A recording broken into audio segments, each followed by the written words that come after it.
A-To-Z Reseller Podcast, episode 38. And we did fact check that. This is actually episode 38. How's it going, John? Hey, pretty good, man. Yourself? Good, good. So I'm Jamie. This is John. We are a couple of Canadian resellers. This is going to be our big, might be even our end of the year podcast. I don't know if we'll sneak one back in. It's so hard to say with like everything going on and with Christmas and the New Year and everything. Yeah, maybe. I mean, I'll be around, but I might be whiskey infused. Yeah, maybe we were better to stay offline with the whiskey infused John. Get rowdy. Yeah, so this might wrap it up for the year. If that is the case, you know, we kind of hit our 100 subs. That was our goal.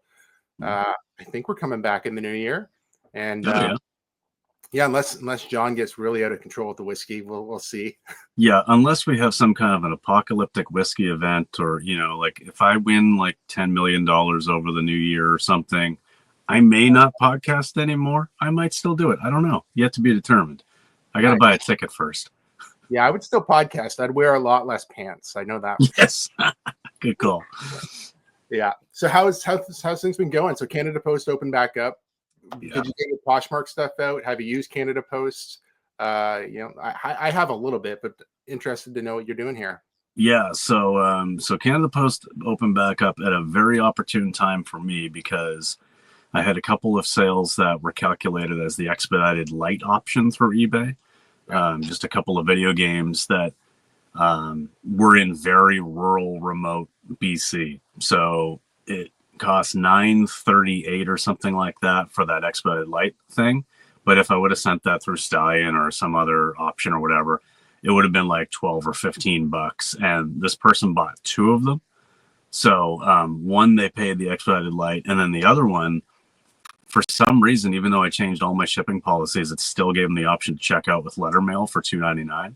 So I would have been out like a lot of money on shipping. So Canada Post opened back up 2 days later. So I have used expedited light parcel twice for those two video games to that person. And then, of course, I did take in just today, we're filming this on Thursday, and I did take in all my Poshmark orders that were building up and stuff. And I gotta say, man, it was nice. Like I'm friends with the people at my post office, very nice people there. And I walked in, and it was the regular woman working, and her face lit up. She's like, "Oh, hey, John, long time no see." And it was kind of nice. So we chatted for like 10 minutes and stuff. And, talking about getting ready for Christmas and stuff. And it was nice to see some familiar faces. And I mean, yeah, obviously I'm probably going to stick with like Stallion for a lot of stuff, but obviously Poshmark still has to go to Canada Post and some select things like these expedited light ones that it makes sense to do it that way. I'll still be sending through Canada Post. Yeah. I had a very similar experience walking into the Canada Post. So my local Canada Post, the people that work there are not on strike because they're in a different union. However, I think the people who actually deliver mail in my area were on strike. So those people were obviously the ones like protesting. It's not protesting. What is it?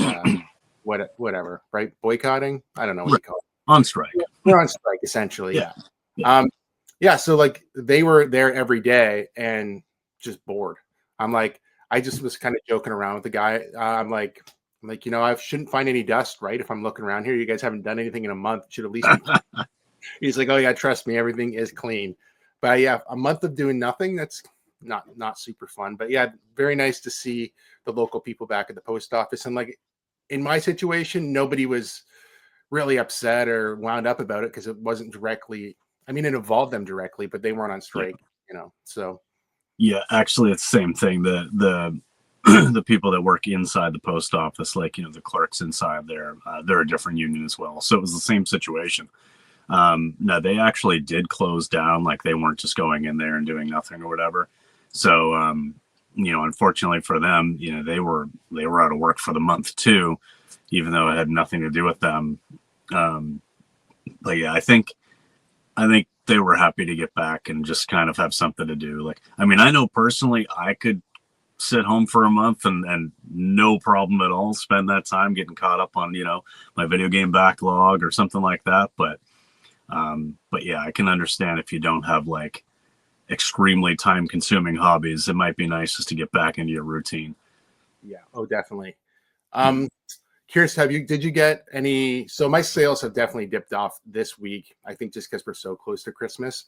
But I did get somebody buy something from me, a hockey jersey, who was like, "Hey, can you ship this out right now? I'm trying to get this for Christmas." I mean, I did that, but I'm like, "There's no way you're getting this." Like, it's so hard to know what to do because I don't want the dreaded, "You ruined Christmas." I didn't promise you were going to get this or anything, but you just thought you were, type thing. Because it's not Amazon, right? It still has to go through all the motions. Even if I go take something to Stallion, they're still backed up there too. Like, Yep.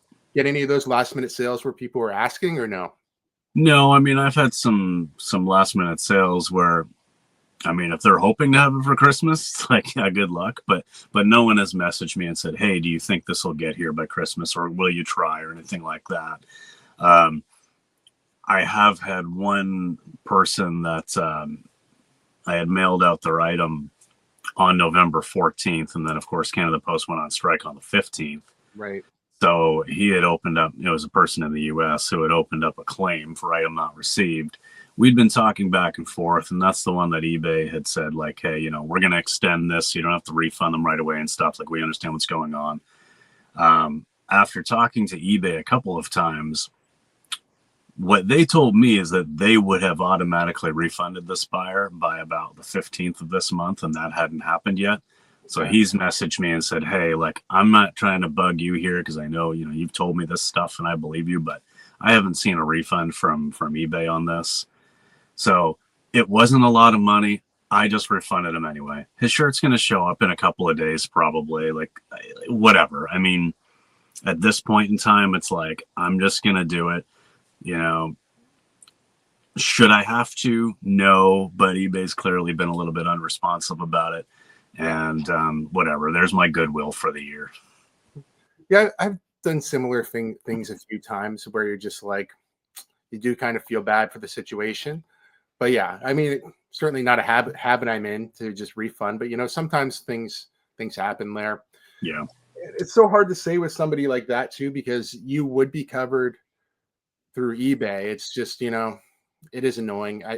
I'm sure like you can understand. I only have one thing, or had one thing trapped in the mail, and it was a Poshmark order that I got out last minute, and it had been sitting there. Everything else I think I had was not through Canada Post. Like, the rest of my Poshmark stuff actually got there before the strike happened, because they were really pushing stuff through the last couple of days when they were, talking about actually going on strike.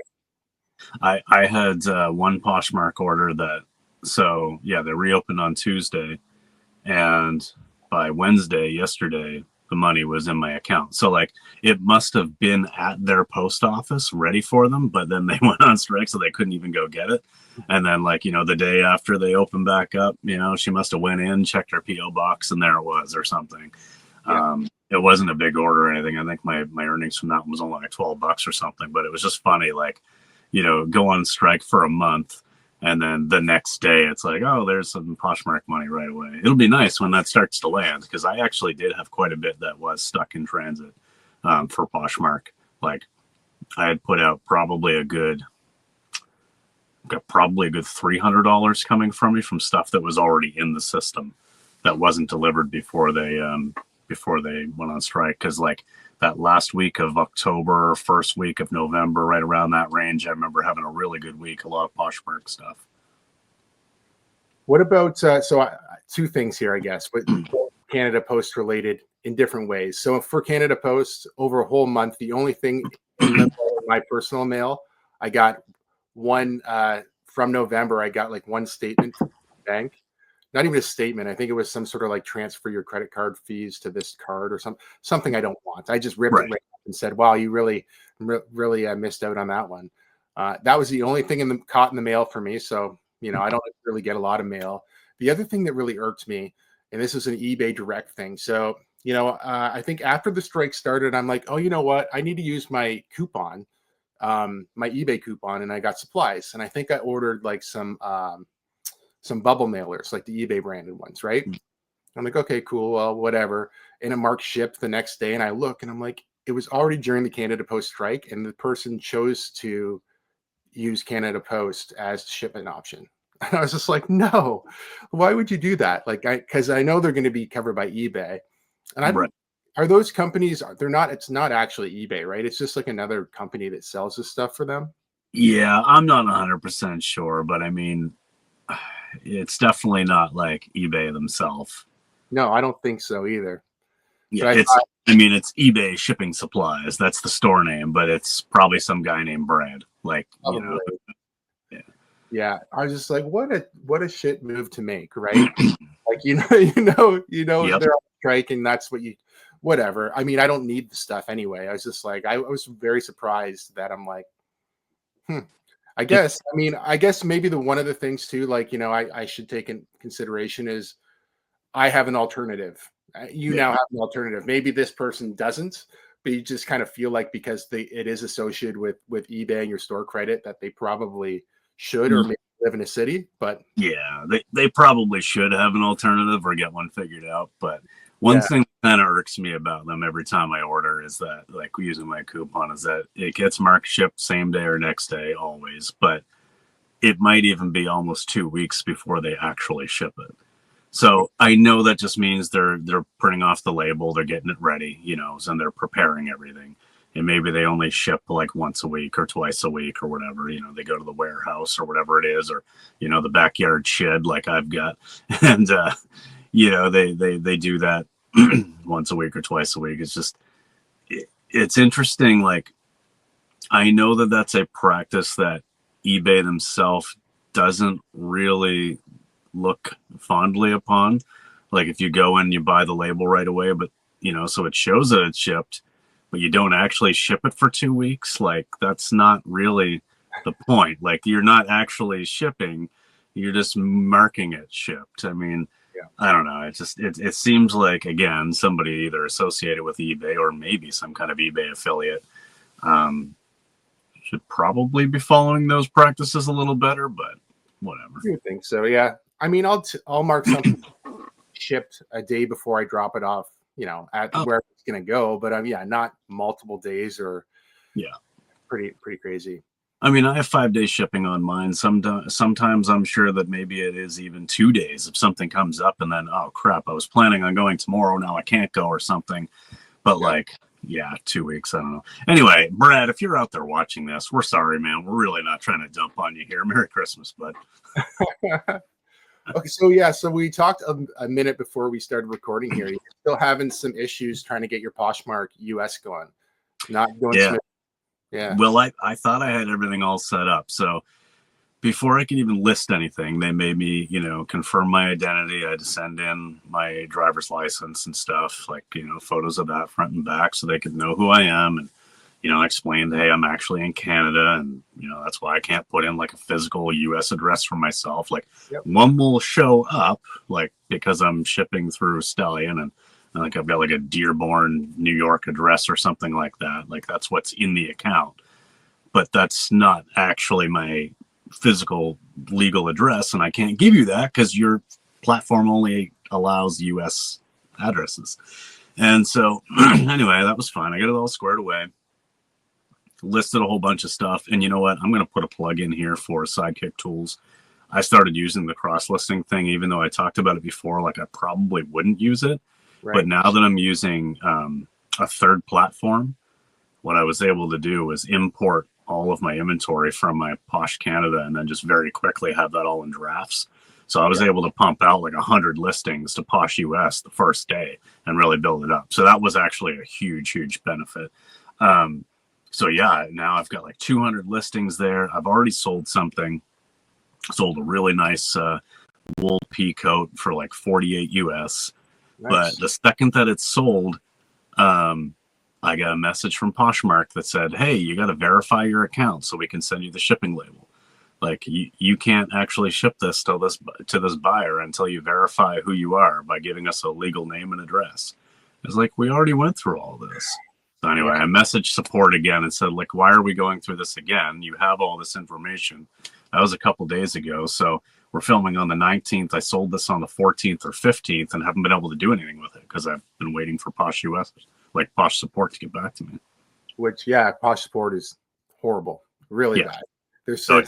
it's slow, but I don't think it's unusual. It's unusual for them to want more information. I know for myself, I think I was like $400 or $500 in before they asked me to buy anything. But I didn't have issues out the gate where you said you had put something in correctly, or right? Was it an email or something you started off with? You started Well, off on the wrong foot, right? I know that. I did start off on the wrong foot because I put the wrong email address in, but I was like, okay, well, that's easy enough. Like, I'll just forget that one, just start over. So that was no problem. Like, that wasn't even a big deal at all. I was able to create the account, no problem at all. I was able to get logged in, no problem at all, and kind of get things ready to go. It's just that I couldn't list anything until I verified who I was. And so, again, I sent them photos of that government issued ID. And like within a couple of days, I expected to hear back. It was like more like 2 weeks. So I messaged them again and said, hey, like, what's going on here? They're like, oh, yeah, crap, here you go. So, and then I was able to list. So I put up a couple hundred listings, made a sale. And now, again, it's just, they just want the same info again. It's like, this is ridiculous. So really, I think that I created the account on something like November 28th or 29th. So it's been 3 weeks. And I've made a sale and can't do anything. Yeah, that's frustrating. I do think once you get it figured out, it'll be much better. I have had them, since I've had everything like smooth for over a year, I've had them reach back out and still want more information just to make sure. They're like, oh, we're going through our policies, blah, blah, blah. We want to just verify some stuff. And they did, I think it was just a few months ago, lock down my account until I gave them everything they wanted. And yeah, the support is just so poor. There's no quick way to talk to anybody, unfortunately, on Poshmark, whether it's Canada or the US. And they probably have no real reason to fix that, right? Because it's a big cost, I'm sure, is having support in general.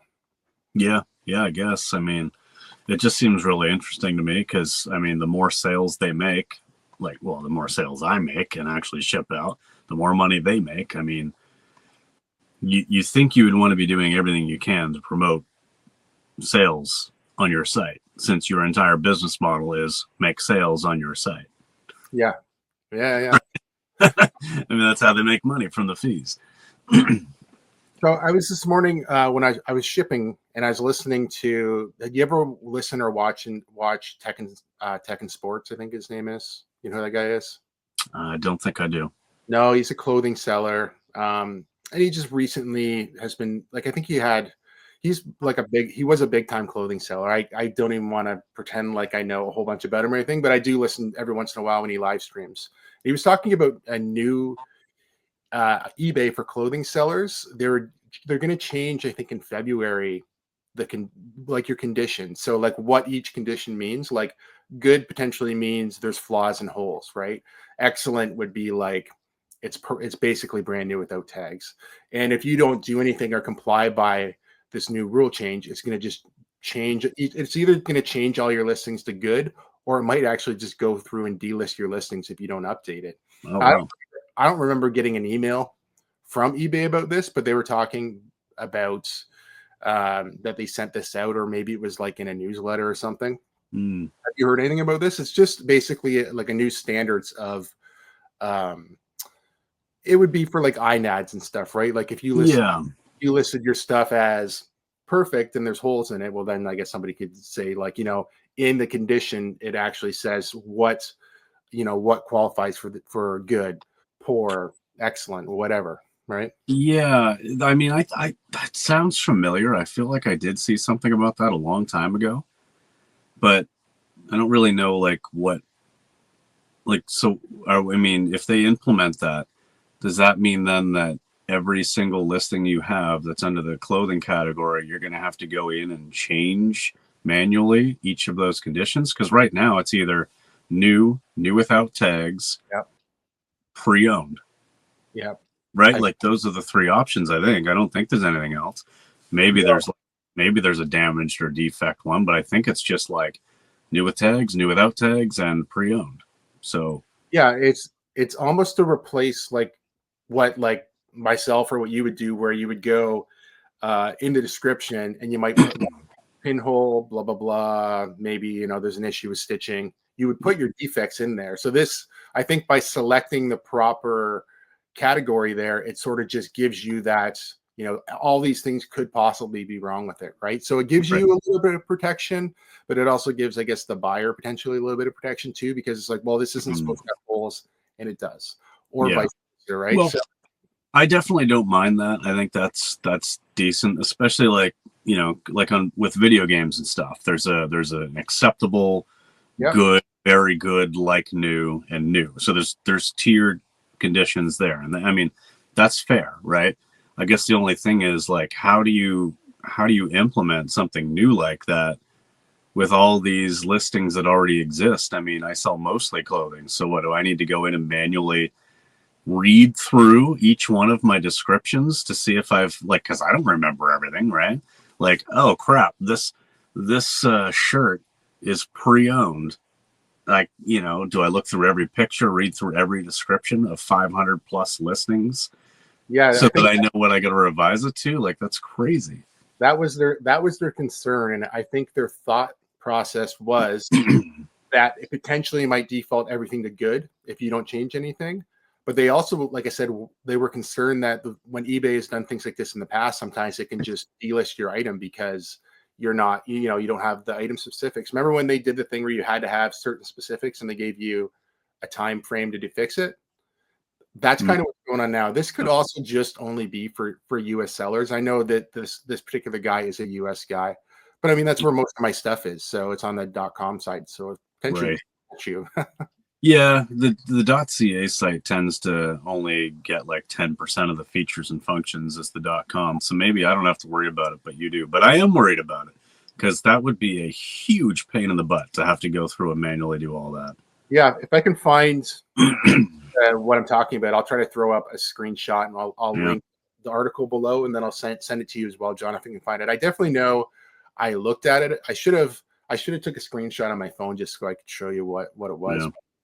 It kind of caught me off guard. Like I said, I was shipping this morning and they were talking about it. I'm like, really? This is like something that's going to be happening in February? I mean, February sounds like a long time, but if you have a lot of listings, if you've ever tried to go through your entire store and you've got a good amount of listings, it takes time. I mean, you can bulk edit a lot of things, but if you're looking at each item, you probably don't want to. You can't even trust the bulk edit tool though to be 100%, because when I recently bulk edited all my listings because I was changing all my shipping policies. Yeah. Let's say you select, you got 50 per page and you select all 50 and you're going through and bulk editing. It might only be that 31 listings actually apply a new policy. So then you got to save that. Now the other 19, you roll it again. You might have to go through 3 or 4 rounds of editing that list down before you get to 2 or 3 that will not change. Then you need to go in manually into those 2 out of 3 out of 50. So to bulk edit 50 is really the effort of bulk editing 200 probably. And then, like I said at the beginning here, I had one item that still somehow was available to go out for letter mail.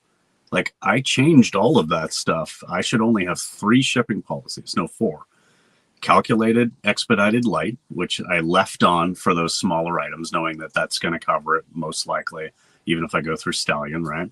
Yep. And then a flat kind of rate table that I created for under 2 kilograms, then one for 2 to 5 kilograms, and then one for like 5 plus, like big items, And so there should be 1 calculated and then 3 like flat rate tables. Yeah. I think don't know how it happened. I think eBay's a little bit glitchy, more than a little bit glitchy. I think they have some major issues in their back end, if I'm going to be completely honest. Yeah. And that's not to say that I have anything really negative to say about that. It's an old platform which they're patching together like, a boat with duct tape, right? But I know I currently have an issue with every time I get a return, even if the return does not state free returns. At one point, I was testing out on eBay free returns, and I had a free return policy. Now every return I get, I've got a return for a clock that was for parts and repair, free return, and when you click on the listing and it says buyer pays return rate in the listing. I've got a pair of pants that are a size small that didn't fit somebody. They're like splash pants. As soon as I accepted the return because of fit, which is not a reason to get a free return in my policy, free return prompts. And then I have one more. What's the last one? It's It doesn't really matter. Anyway, I've got 3 of them that all fall under where the buyer should be paying the return. When I contacted eBay last, they're like, yeah, you're right. This is, you won't have to pay for these. Just let it go to the extension date. So like tomorrow is the first one where I can go in and say, hey, can you help me out? But by helping me out, what'll probably happen is they'll buy a label, they'll charge me, send it to them. Once they get it, then they'll refund me because of my policy. It's just like Right. literally just because of some weird glitch on eBay, because at one time I might have had free shipping on or free returns on things like, Right. and I Yeah. don't It's anymore. Yeah. I mean, they've been putting band-aids on this platform on this since 1995. So like, I'm pretty sure it started off as like, it wasn't even called eBay. It was like auction something. And it was like 95 or something when the very first, version of eBay came live. So, I mean, we're talking almost 30 years. We're talking primitive internet days, and they've been basically patching and band-aiding it ever since. Mm-hmm. So, yeah, it is weird. I'm sure there's lots of old code in there that's taken on a life of its own. Google's trying to find AI. Google and Microsoft and everybody, they're battling, trying to find the first, like, sentient AI. eBay's been running with it for the last 12 years. Yeah. So we had a slower sales week, or at least I did anyway. But did you see a sale of the week? Yeah, it has been slower, but I do have a good sale. So one of my favorite things to do is, walk into a Value Village and see that they've got like 3 or 4 Wii's in behind the glass counter and buy them all. Yep. And then, take those Nintendo Wii's home and lot them up with 8 or 10 cheap games, and maybe also a Wii Fit board if I feel like having one lot with a board, and then flipping that whole bundle for a good $125 to $150. And that's exactly what I did. So I found three Wii's a couple weekends ago, and loaded one up with a bunch of cheap games, and there was a Mario Galaxy disc as a bonus disc in one of the Wii's, so I threw that in there as well. And I bought a Wii Fit board for $1.50 and threw that in there as well. And the reason why it's such a great sale, though, is because it was a local Facebook Marketplace sale. Someone messaged me and said, I had it listed for $150. They're like, hey, will you take $125? I was like, yeah, sure. They're like, and will you deliver in a reasonable area? I was like, yeah, sure. And they asked if I would deliver to my nearby grocery store at noontime on a specific day. I had already placed a grocery order for that exact same day to go pick it up at that exact same time. Right. So they wanted me to go to the parking lot where I was already going to go at that exact same time and deliver the Wii to them. It's like, I mean, this could not have worked out any better. I was like, I'll be there. Yeah, that's awesome. Yeah. Nice when things come together that way, for sure. Oh, yeah, it's beautiful. Yeah, I didn't even shipped it yet. I don't even know where it is. It's got to be. Oh, it's up here. I'll just grab it. So just this afternoon, I sold this, and it was interesting. So it's the Atari. What is this? It doesn't say on the back. Is it SC or XC? Whatever it is, it's the keyboard that goes with it. Okay. I sold the Atari, and I actually got a message from the person. I sold the Atari itself for parts and repair for like decent money. And the person messaged me this week, said, hey, I actually got it. It doesn't work, but I know how to fix these things. I'm really happy with this. Thanks a lot. I'm going to leave you good feedback. And I said, awesome. I'll leave you great feedback too. I really appreciate that. And if I get anything like this in the future, I'll let you know. And they just today rebought this for me. It was listed for $60 US. They offered me $50. I clicked the button, didn't even look who was trying to buy it. And I see, repeat buyer. It's the same guy bought this. I could have sold it to him together, obviously, and saved him some money on the shipping. But yep. $10 off. This came from the attic full of treasures that keeps on rewarding me. Right. And, I sold it the same way. Parts and repair. I don't know if it works. I don't have a power cord for any of that stuff. And I think I might have. I told you the story about that, right? I messaged the guy back and said, hey, actually, can I look through that old Atari box that you had that I said I wasn't interested in? And he said he threw it in like an electronics recycling bin. Oh, no. So a bunch of stuff that I kind of passed on, we literally threw it away. So that makes me feel, if I ever felt like I didn't pay enough for any of that stuff, this stuff would have all wound up in that electronics recycling bin. So, well, exactly. Yeah. Because it has been pretty good. It's been pretty rewarding that Addict Buy just keeps on giving. Yeah, that was a good buy. And actually that reminded me of something just as you were talking about. Well, first of all, like that's awesome to get repeat buyers like that. I mean, even if that thing didn't work, that's how you had it listed. So, I mean, that's great. He knows how to fix it. Awesome. You know, and now you're getting repeat business from him for this. When you're talking about the Addict Buy and thinking about like, oh, you know, maybe I didn't pay enough, or if I ever think I didn't pay enough, I got a message on my recent, or a comment on my recent video that I just put up about that like big box of video games that I got recently from somebody on Facebook Marketplace for $150. And, you know, I think there's probably a good like $500-$600 worth of value in there. Yeah. Minus fees and stuff, but there's still some profits to be had. And I got the weirdest comment. And at first I thought I interpreted it a different way. So I put the, you know, the heart on it and the thumbs up, and then I was like, wait a second, what's this person saying? They said something like, congratulations, you paid $5 and lowballed somebody to death who is scraping to get by, and now I hope you feel good about yourself. I'm like, wait a minute, like, what are you talking about, bud? I paid $150 for this, like, and I don't even know if any of it works. Like, what do you? So it's strange how like you know, the perception of did you pay enough for a box when you don't know if the stuff works and you're taking a huge gamble on it. Honestly, any amount of money you're putting towards it is a risk. Like, so, you know, you put decent money up for that stuff. It could have been all complete junk. I put $150 up for a box of stuff that if none of it works, isn't worth a ton more than that. So it is always risk, but it's fun when it pays off. It is. And we live in like, you know, I know Ontario as a whole is more populated than Nova Scotia, but we both live in rural areas where there are not people lined up to buy your junk for sure. No. You know, and if there was, you know, anybody could have had at any of this stuff. The guy, you know, so like, I don't know. It's hard for sure, especially when you're buying stuff that is untested and you don't know what you're even getting into. Yeah. I've aided on lots of stuff where I've bought like a bunch of stuff in a box and it turned out to be garbage. You know, so there's two sides of it always, and it's, you know, it's nice and it's a nicer story when it pays off, but you know, it doesn't always. Exactly. And you know what?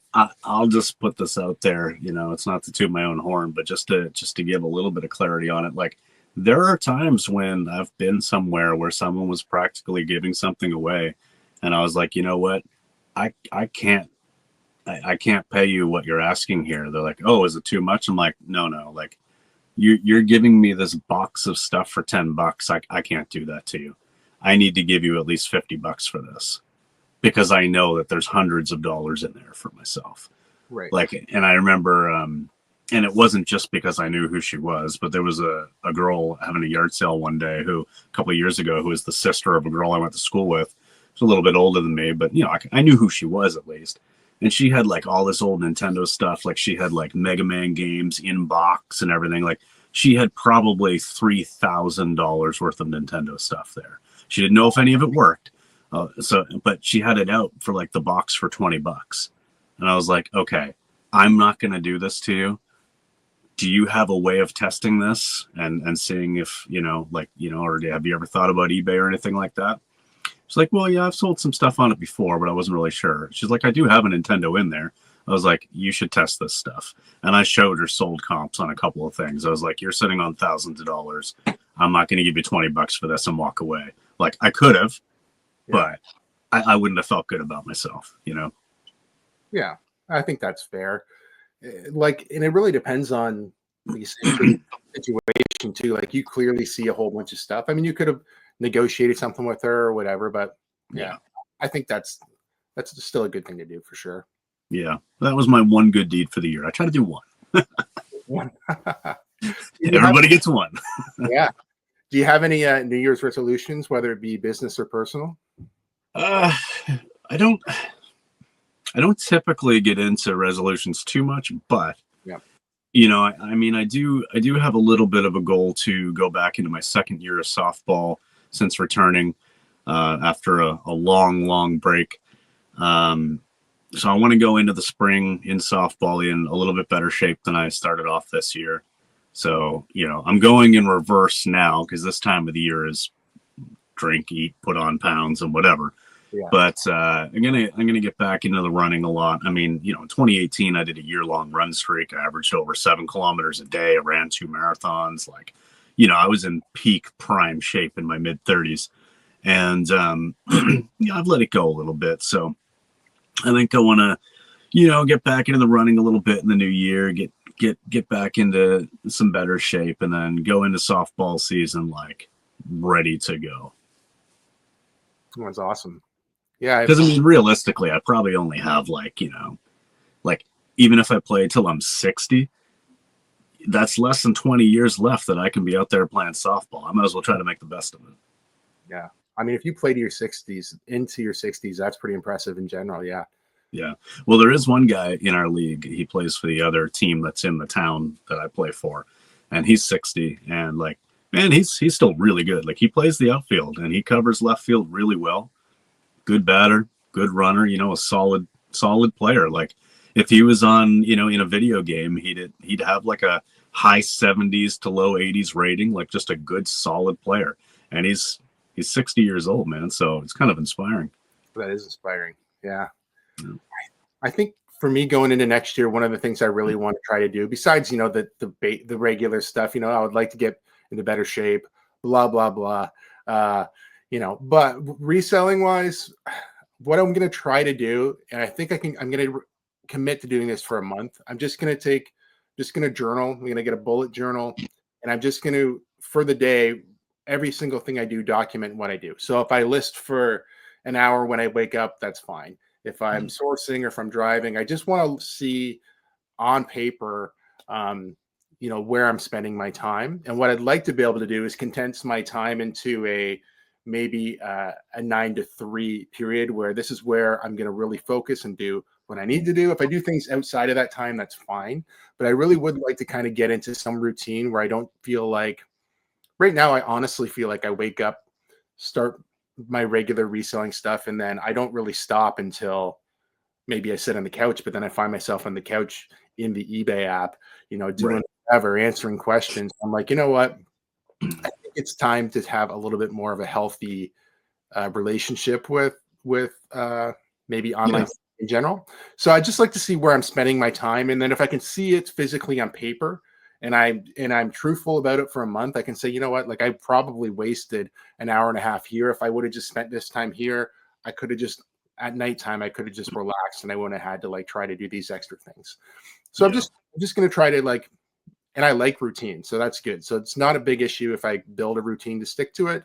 And the cool thing about working for yourself is if something comes up, I can still change the routine. It's not like it has to stay that way. I just really want to take a better picture of how I spend my time.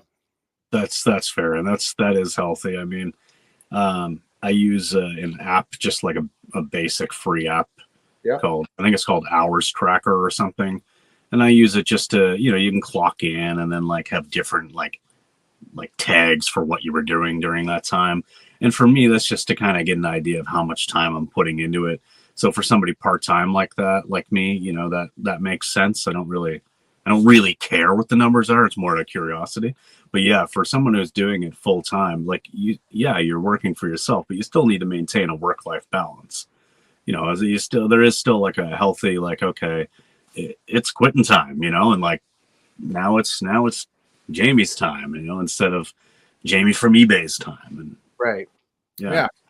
It's, I think it's definitely a mental health thing. And I think one of the things I can tell you, this is my first full year of being full-time reseller. It's one of the hardest pills to swallow. I'm just going to be completely honest about this. And I'm sure there's lots of people out there who probably thinks it's just me whining. But I spent 20 years in a factory thinking if I could just get out of this factory and do what I wanted, my life would feel so much better. That's not always true. It still is what it is, right? And somebody who has struggled with like mental health and stuff like that, I really thought that, okay, this place is holding me down and making me feel a certain way.